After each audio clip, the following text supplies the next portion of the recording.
The man, the myth, the legend, USA Today's own, he is George Schroeder. Joining us right now on the Patrick Heatherton Show. George, what's up, man? Hey, I'm good. How are you? I'm good.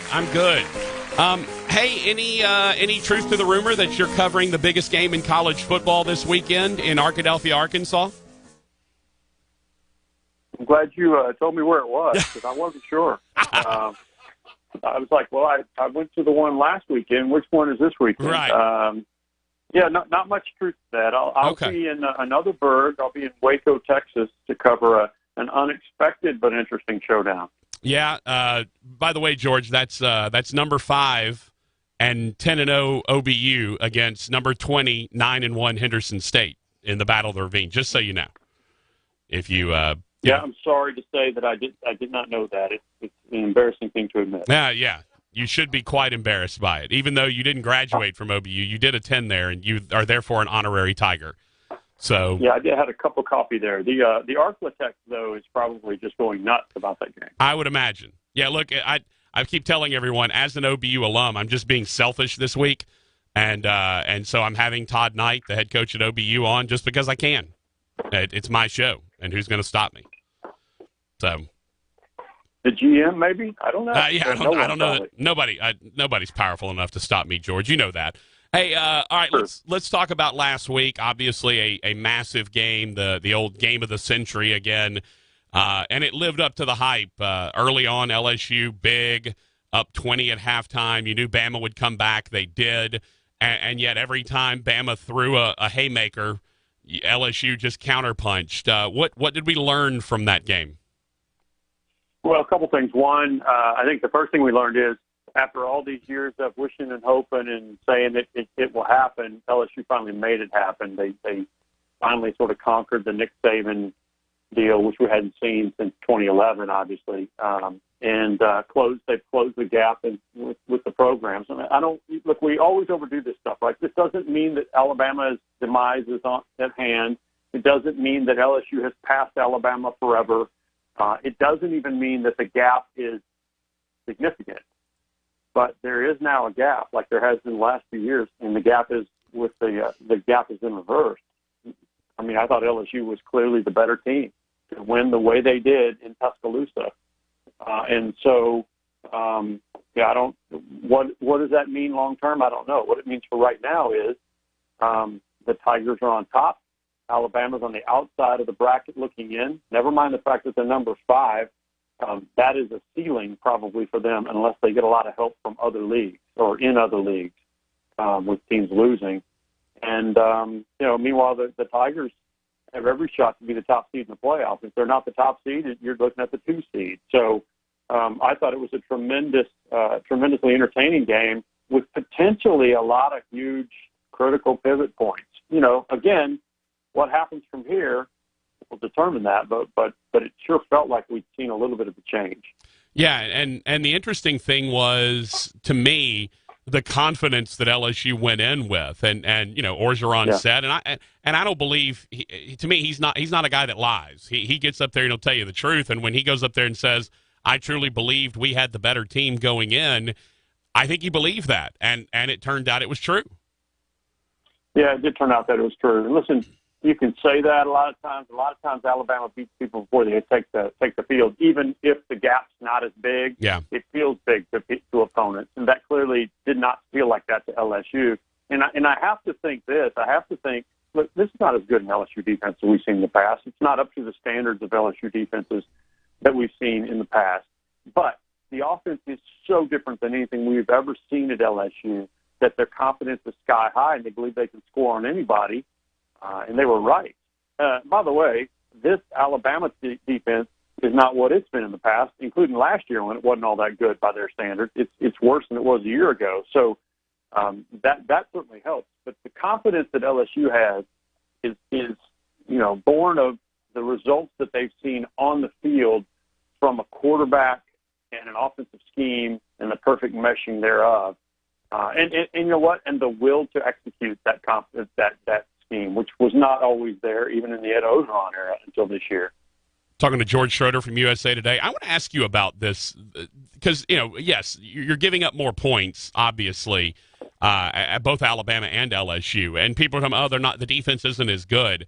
How much of this do you think is measured in the offenses are now moving so fast that you're adding so many possessions per game that the defense is having to play, whereas in the past when Alabama and LSU beat you with time of possession, that you might have, seven possessions in a game. Now you have 11 or 12 that you're playing defensively. How much of the tempo of the offenses and how quickly they score is playing into how the defenses are now statting out?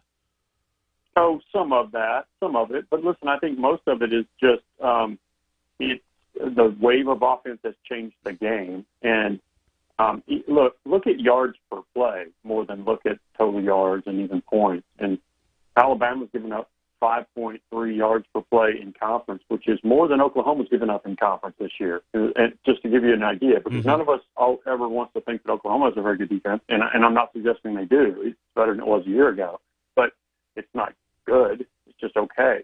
And so yards per play is a pretty indicative. It's a pretty good indicator or bad indicator of what your performance is. They gave up about almost 8 yards per play against LSU. I'd have to go back and look at that. It was close to 80 plays, 559 yards, like 7.7, 7.8 yards per play. Yeah. So I don't know that I have the answer for you there. It's just this. Defenses it's different playing defense now. And what's interesting to me is, obviously, we all talk about 9-6 in 2011 in that first game, the overtime game with nothing but field goals in Tuscaloosa. What's really interesting to me, Patrick, is how people decried it when it was played out in the Pac-12 or in the Big 12 and mocked it, and now all of a sudden it's one of the greatest games of all time when Alabama and LSU played it. And here's what happened is dynamic offenses and fantastic quarterbacks got together, and the results are what the results are. Yeah. It's been a huge seismic shift. There's no doubt about that. And it's interesting, George. I mean, I guess everybody just forgets now that Saban was one of the leaders of the tempo is bad for football and bad for defenses, and now he's embraced it more than almost anyone. Well, and that's to his credit, because you're right. The first thing he tried to do was stop it. It is not his preferred style. It's not what he's comfortable in.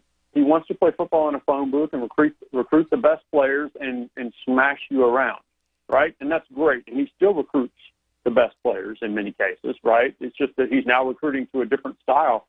To his credit, he has evolved. Yeah. And I think that, as much as anything, is why that dynasty has continued for as long as it has. We can argue about whether Clemson has usurped them, and we can now talk about whether or not they've been usurped by LSU in the SEC. But in a dozen years, they've been the best consistently of any football program we've ever seen. And so, but he has evolved along the way. His teams do not resemble what they look like in 2011. And so first he changed the defense, changed how he recruited defense and his defensive schemes in order to sort of combat those offenses. And then shortly thereafter, he began to morph his offenses. And it took a process of years, but now we see them fully engaged, sort of in, they're not running the air raid, but essentially that kind of offense and that kind of offensive production. And it's a startling thing if you were to go back and watch what Greg McElroy was running. Yeah, exactly. George Schroeder from USA Today joining us. And George, I think, I noted it as a much smaller sample size, but I think Ed Orgeron deserves an amazing amount of credit for taking what he learned at Ole Miss when he was, dabbling too much. Even when he had Matt Canada as his offensive coordinator, he was trying to change what Canada was doing. It didn't mesh. I think Orgeron deserves a ton of credit for being willing also to change his style and what he might prefer to do, and it's made LSU better. Yeah, there's no question. And he promised that when he got the job that he was going to open the offense up, which, of course, was the big thing that everybody wanted to happen all through the latter years of the Les Miles era, and Les just wouldn't do it. Eventually cost him his job. And he promised it. So Orgeron promised to do it. And then, of course, it didn't happen with Canada. He pulled the reins back, stopped all the tricky motions and things like that, and they didn't get along. And last year, it was hard to see it. Because now I realize in the second half of the year they started to open things up a little bit, or at least they started to have more production, but you couldn't really see it. And Joe Burrow had brought something at quarterback that they hadn't had in a while, but he didn't look anything like what he looks now. Let's just be honest. He just looked like a solid quarterback last year with moxie. And that is huge. Both those things are huge, but he didn't look like the dynamic guy who's going to win the Heisman Trophy. He didn't look like the guy that was going to lead you to as many points as you need to beat Alabama, which is what it was. If they didn't need 60, he'd have got 60 Saturday. He didn't look like that. And so credit Orgeron for hiring Joe Brady, for convincing Steve Ensminger, and I'm not suggesting that Steve needed a ton of convincing, but basically saying we're going to change the offense, we're going to use this young guy's input, and the combination of the new offense and the quarterback that we think can be even better than he was a year ago is going to finally produce this. And, it's an amazing even transformation just in 3 years for Ed Orgeron. Yeah. It really is. George, I know you have to for your job, but do you lend any credence to what the College Football Playoff Selection Committee is putting out until maybe a week before the final rankings and then ultimately the final rankings? Do you take a lot of stock in what, Georgia at 4 and, Alabama's at 5 and Minnesota's undervalued? Do you spend time and effort dealing with any of this, or do you wait for when it really counts? Well, because it's my job, I do. I write columns about it, and I'm told I have to comment about it, and then people ask me about it on radio shows. But, look, I'm of the opinion that the playoff does a disservice to the actual final rankings by putting these fake rankings out. Yep. And by fake rankings, that sounds like I'm not trying to say fake news. What I mean is it's one of the cool things about having 13 members of a selection committee in a room to make a final determination is they're not necessarily going to be locked into a poll mentality. And what you don't want to see them is them sort of paint themselves into a corner or accidentally get locked into a poll mentality because they have ranked these teams 5 times in a row. Right. Even though they go in with the famous, cliche clean sheet of paper, quote unquote. I just did the air quotes here. Yeah. And I know they try to do that. Each individual knows how he or she ranked the teams the week before. You can't get that out of the back of your mind. And so you can overreact to a win or a loss this week, or you can underreact to it because you know how you had them last week, and I had them at 6 last week, and I think they probably should drop to about 8 or 9. I mean, there's that kind of thing going on. Yeah. And so I think it does a disservice. But I do pay attention to it because we have to pay attention to it. What I try to keep telling people is there's a lot of season left. Yeah. Everybody's got essentially three games left. Most of them are conference games, not necessarily true in the SEC. And then a conference title game for a lot of these contenders. And there's a lot of things that can change. It's one thing to look at Georgia. Georgia's path to the playoff is simply win, basically. If they win the SEC championship, they're going to be in the playoff. If they don't, they won't. Alabama's path, it looks nice to be sitting at 5. It's like, well, goodness gracious, we'll move in when somebody moves out. The problem is this. I think that's the ceiling for Alabama. I think 6 and 7, Oregon and Utah, one or the other would pass Alabama if it finished 12-1 as a Pac-12 champion. And I actually also think this. I think number 10 Oklahoma at 12-1 would no longer be number 10 Oklahoma as Big 12 champion. The Florida Auburn thing is one thing, but that's we'll see what happens with those guys. But so I actually think if you're Alabama at number 5, and sorry I lost my train of thought a little bit, then that's not a good place to be. You need an awful lot of help. But people just look at these raw rankings and they're going, well, how can this be? And so I don't know that that's actually helpful to the process. I do know this. It's exactly what the playoff wanted, and it's exactly what their TV partner wanted. And I'm not picking on ESPN because it would have been the same if it was Fox or somebody else. But they wanted to be able to sort of drive debate and fuel the fire. Yeah. My whole point is this. You and every radio show around the country and I and every pundit around the country would all put our own faux rankings out, and there would still be plenty of conversation, and we wouldn't be potentially painting the committee into a corner by having them put out these supposedly meaningless rankings week after week, only to perhaps change things at the end when there's a full body of work in conference championships. I totally agree, and everyone who's ever heard me talk about polls, preseason polls, I hate them. I wish they were gone. And I keep telling everyone every week, don't fall into the trap. They're going to rank teams weirdly in the first couple of rankings so that they can get you talking about them. They can get you mad. And once you're mad and expending your emotional energy on this, they've got you right where they want you. So I might be the only radio show that doesn't talk about the actual poll other than to say it's dumb and stop paying attention to it until the final results. But that's just me. Yeah, well, that's a hard stance to take in today's world. Yeah, but, no doubt. It is what it is. Tell me about this Oklahoma Baylor matchup that you're headed to. Tell me what you're looking forward to watching.